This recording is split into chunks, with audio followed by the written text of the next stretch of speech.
ఖమ్మం జిల్లా సత్తుపల్లిలో రేపు బీఆర్ఎస్ ముఖ్య కార్యకర్తల సమావేశం ఘనంగా జరగనుంది. ఈ సమావేశానికి బీఆర్ఎస్ వర్కింగ్ ప్రెసిడెంట్, మాజీ మంత్రి కేటీఆర్ హాజరు కానుండటంతో పార్టీ శ్రేణుల్లో ఉత్సాహం నెలకొంది. సమావేశం నేపథ్యంలో జేవీఆర్ కళాశాల ఆవరణలో ఏర్పాటు చేసిన హెలీప్యాడ్ను మాజీ ఎమ్మెల్యే సండ్ర వెంకటవీరయ్య పరిశీలించారు.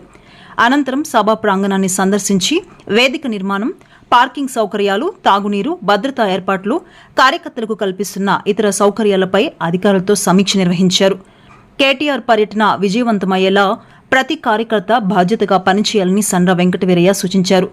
సభకు వచ్చే ప్రజలు, కార్యకర్తలకు ఎలాంటి ఇబ్బందులు తలెత్తకుండా అన్ని శాఖల అధికారులు సమన్వయంతో పనిచేయాలని కోరారు.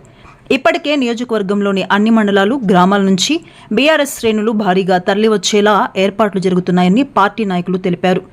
సమావేశానికి వేలాదిగా కార్యకర్తలు హాజరయ్యే అవకాశం ఉందని అంచనా వేస్తున్నారు. కేటీఆర్ ప్రసంగంలో రాష్ట్ర రాజకీయ పరిణామాలు, పార్టీ భవిష్యత్ కార్యాచరణ, ప్రజా సమస్యలపై కీలక వ్యాఖ్యలు చేసే అవకాశం ఉందని బీఆర్ఎస్ నాయకులు పేర్కొంటున్నారు. మొత్తంగా కేటీఆర్ పర్యటనతో సత్తుపల్లి రాజకీయ వాతావరణం ఒకసారిగా వేడెక్కింది.